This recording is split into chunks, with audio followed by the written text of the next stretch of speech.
Көркем мінез сенімен қарым-қатынасын үзгендерге кеңпейіл және қайырымды болуың, сенен жақсылықты аяғандарға жақсылық жасауың және саған зорлық-зомбылық көрсеткендерді де кешіруің.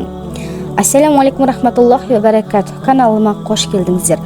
Хазіреті пайғамбарымыз саллаллаху алейхи вассаламнан бір кісі көркем мінез туралы сұраса, дәл осылай жауап берген екен. Исламда ерекше орын алатын көркем мінез туралы айтатын боламыз. Алла тағала сүйікті пайғамбарымыз саллаллаху алейхи вассаламды мақтау және оған берілген нығметті білдіру ретінде былай деген: шүбәсіз сен теңдесі жоқ ұлы көркем мінез құлыққа иесің. Айша радиаллаху анха пайғамбарымыздың мінез құлқы Құран еді дейді. Бір кісі пайғамбарымыздан көркем мінез туралы сұрағанда, пайғамбарымыз саллаллаху алейхи вассалам оған: сен кешірімді бол, жақсылықты бұйыр, сауапты һәм пайдалы істер істе. Ондай надандардан сырт айнал, олардың қылықтары мен өздерін көңіліңе алма, надан мен надан болма деген аятты оқыды. Сонда әлгі кісіге берген жауабын төмендегенше жалғастырды: көркем мінез сенімен қарым-қатынасын үзгендерге кеңпейіл және қайырымды болуың, сенен жақсылықты аяғандарға жақсылық жасауың және саған зорлық-зомбылық көрсеткендерді де кешіруің. Пайғамбарымыз саллаллаху алейхи вассалам: мен көркем мінезді толықтыру үшін жіберілдім дейді. Тағы бір хадисте: қиямет күні жақсы істер таразда тартылғанда ең ауыр тартатыны Алладан қорқу және көркем мінез деп айтылады. Пайғамбарымызға саллаллаху алейхи вассалам бір кісі жолығып: уа Расулаллах, дін деген не деп сұрады. Алла елшісі саллаллаху алейхи вассалам жақсы мінез деп жауап берді. Содан соң оң жағына өтіп: уа Расулалла, дін деген не деп қайта сұрады. Пайғамбарымыз жақсы мінез деді. Ол кісі енді пайғамбарымыздың сол жағына өтіп: уа Расулалла, дін деген не деп тағы сұрады. Пайғамбарымыз: ашуланбау, түсіндің бе деді. Бір кісі пайғамбарымызға келіп: уа Расулалла, маған насихат айтыңыз дегенде, Алла елшісі саллаллаху алейхи вассалам: қайда болсаң да Алладан қорқ, жамандықтан кейін күнәңді жуып кететіндей жақсылық жаса деді. Тағы да деді әлгі кісі. Пайғамбарымыз: адамдарға сыпайы мәміле жаса деп жауап берді. Алла елшісінен саллаллаху алейхи вассалам істердің қайсысы жақсырақ деп сұрағанда, жақсы мінез деп жауап берді.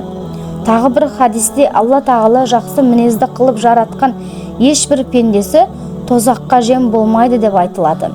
Фудайл ибн Ияз баяндайды: пайғамбарымызға пәленше әйел күндіз ораза ұстап, түнде намаз оқиды, бірақ мінезі жаман, көршілерін ренжітеді деді.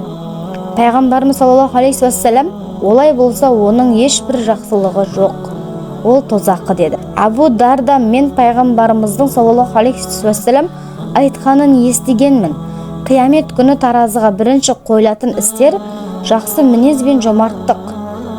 Алла тағала иманды жаратқанда иман: уа жаратқан ием, маған қуат бер деп дұға қылды. Алла тағала оны жақсы мінезбен және жомарттықпен қуаттады. Алла кәпірлікті жаратқанда кәпірлік маған қуат бер деді. Алла оны сараңдық және жаман мінезбен қуаттады дегенін естігенмін деді.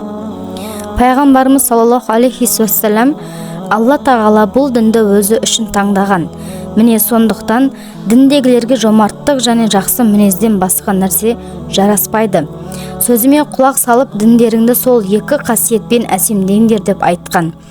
Пайғамбарымыз саллаллаху алейхи вассалам тағы бір хадисінде: сендер адамдарды мал-мүлік берумен разы қыла алмайсыңдар, оларға жылы жүз, жақсы мінезбен ғана жағасыңдар деп айтады. Алла елшісі саллаллаху алейхи вассалам: сірке суы балды бұзғандай, жаман мінез жақсы істі бұзады деп айтқан. Алла елшісі саллаллаху алейхи вассалам намазында: уа жаратқан Алла, маған жақсы мінез нәсіп қыла көр, сенен басқа ешкім мені оған жеткізе алмайды. Уа жаратқан Алла, мені жаман мінезден алыс қыл, сенен басқа ешкім мені одан сақтай алмайды деп дұға қылды.